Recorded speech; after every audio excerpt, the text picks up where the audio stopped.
Dahulu kala ada seekor kambing tua. Dia punya 7 anak. Dia mencintai mereka seperti hanya seorang ibu yang bisa mencintai anak-anaknya. Dia akan pergi ke hutan, membawa tumbuhan dan ranting untuk makan siang. Dia memanggil semua anaknya dan memperingatkan mereka untuk takut pada serigala jahat. Dia sering berpura-pura, tetapi Anda bisa langsung mengenalinya dari suara kasar dan cakar hitamnya.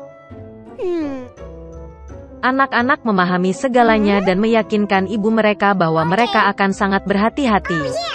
Kambing tua itu berangkat dengan tenang. Sedikit waktu telah berlalu. Tiba-tiba, seseorang mengetuk pintu dan berteriak dengan suara kasar agar anak-anak segera membukanya. Tetapi anak-anak dari suara kasar itu menyadari bahwa itu adalah serigala.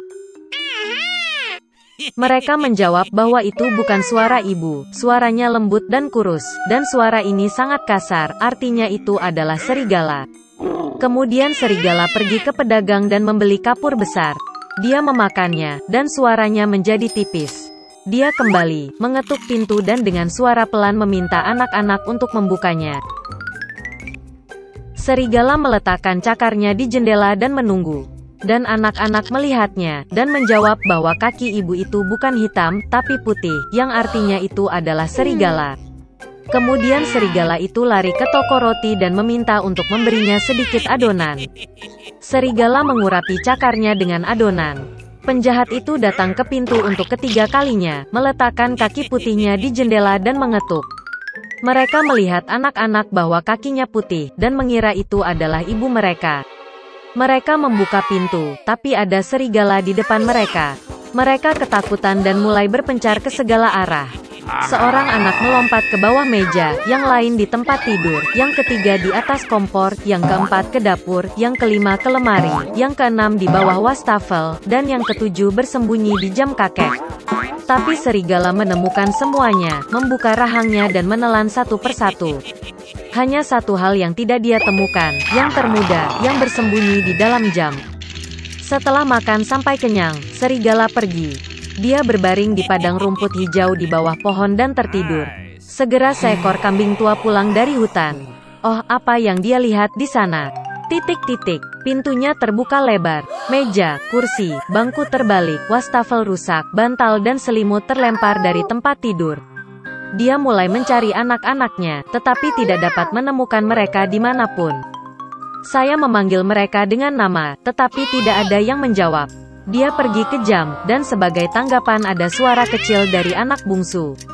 Dia membawanya keluar dari sana, dan dia berkata bahwa seekor serigala datang dan memakan semua orang. Betapa kambing itu menangisi anak-anaknya yang malang. Akhirnya dia meninggalkan rumah, dan kambing termuda mengejarnya. Dia datang ke padang rumput, melihat seekor serigala sedang berbaring di dekat pohon dan mendengkur sehingga dahannya bergetar. Dia menatapnya dari semua sisi dan melihat bahwa di perutnya yang membengkak ada sesuatu yang bergerak dan menggelepar. Dia menduga bahwa ini adalah anak-anaknya, dan sangat bahagia karena mereka masih hidup. Dia menyuruh anak itu lari pulang secepat mungkin dan membawa gunting, jarum dan benang. Kemudian kambing itu memotong perut serigala dengan gunting, dan dari situ seorang anak menjulurkan kepalanya. Dan kemudian yang lainnya melompat keluar, semuanya berenam, dan tidak ada hal buruk yang terjadi pada mereka. Betapa menyenangkannya itu. Mereka mulai memeluk ibu mereka, melompat dan menari. Kemudian kambing tua itu berkata bahwa akan menyenangkan memberi pelajaran pada serigala saat dia masih tidur. Mereka menarik batu dan memasukkannya ke dalam perut serigala. Seekor kambing tua menjahit perutnya, tetapi dia tidak memperhatikan apapun, bahkan tidak pernah bergerak. Serigala itu tertidur, berdiri dan merasakan kehausan di perutnya sehingga dia memutuskan untuk minum air dari sumur. Dia nyaris tidak mendekati sumur, membungkuk ke air, dan batu-batu berat menariknya ke dasar sumur. 7 anak melihat ini, dan mulai menari kegirangan bersama ibu mereka. Begitulah cara mereka memberi pelajaran pada serigala jahat. Suatu ketika ada seorang tukang giling tua yang memiliki 3 putra. Ketika penggilingan mati, dia meninggalkan anak-anaknya penggilingan, keledai dan kucing. Yang tertua mendapatkan penggilingan, yang tengah mendapatkan keledai, dan yang termuda harus mengambil kucing. Kakak laki-laki itu menertawakannya, tetapi kucing itu berjanji bahwa dia akan membuat adik laki-lakinya kaya jika dia memberinya sepasang sepatu bot dan tas. Pemiliknya terkejut, tetapi memenuhi permintaan kucing itu. Kucing itu segera menarik sepatu botnya di kaki belakangnya, menuangkan gandum ke dalam karung, melemparkannya ke bahunya dan pergi berburu. Di hutan, dia membuka tas, melemparkannya ke tanah, dan menyembunyikan dirinya di semak-semak. Dia tidak perlu menunggu lama. Seekor kelinci yang penasaran berlari ke karung dan naik ke dalamnya untuk makan gandum. Dan kucing itu hanya menunggu itu. Dia melompat keluar dari semak-semak, mengencangkan karung, mengangkatnya di pundaknya, dan pergi ke istana kerajaan. Raja negeri itu adalah pencinta makanan enak.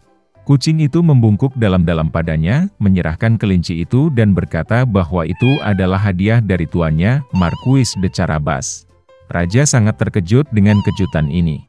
Kucing itu membungkuk seperti bangsawan sejati dan pergi ke jalan. Keesokan harinya dia pergi berburu dengan karung itu lagi. Kali ini dia berhasil menangkap 2 ayam hutan gemuk.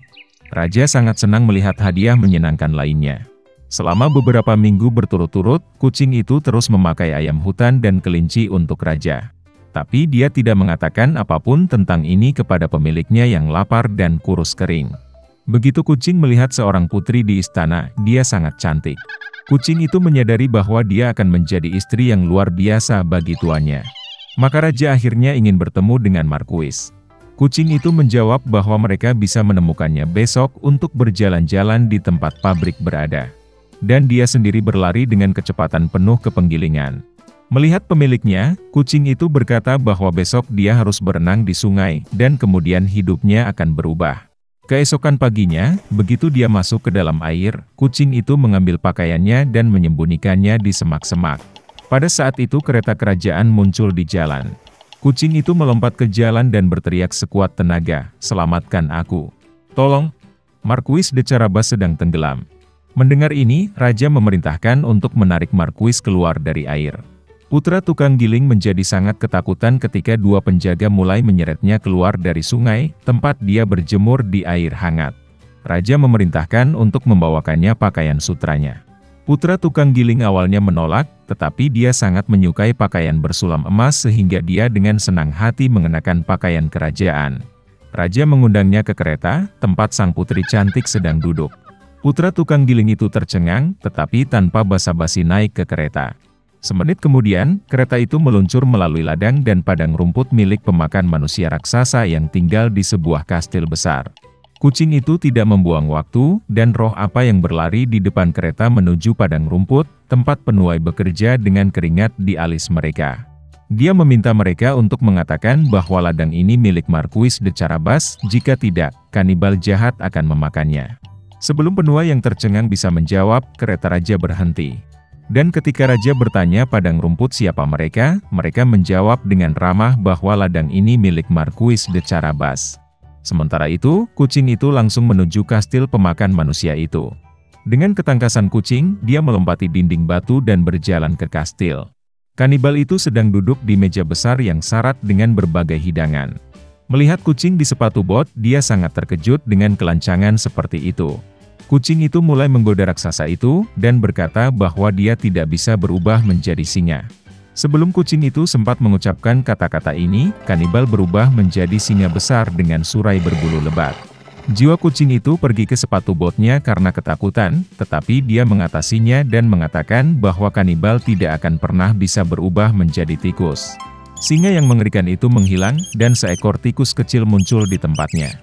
Dan itulah yang dibutuhkan kucing itu, dalam sekejap ia menangkap tikus itu, menangkapnya, dan memakannya. Pada saat ini, kereta kerajaan melaju ke halaman kastil. Membuka pintu kereta, kucing itu membungkuk dengan sopan dan berkata bahwa dia senang melihat semua orang di kastil Marquis de Carabas. Sulit untuk mengatakan siapa yang lebih mati rasa karena takjub mendengar kata-kata ini, raja atau putra tukang giling, yang sudah tidak mengerti sama sekali. Kucing itu membawa para tamu ke meja. Di akhir makan malam, raja, setelah makan sampai kenyang, berkata bahwa Marquis memang orang yang sangat berharga. Oleh karena itu dia dengan senang hati akan memberikan putrinya kepada istri.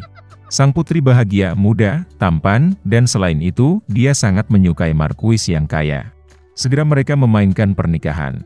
Jadi putra tukang giling menikah dengan seorang putri dan menjadi seorang pangeran. Mereka semua hidup bahagia selamanya, terutama kucing itu yang dengan bangga mondar-mandir di istana dengan sepatu bot tinggi.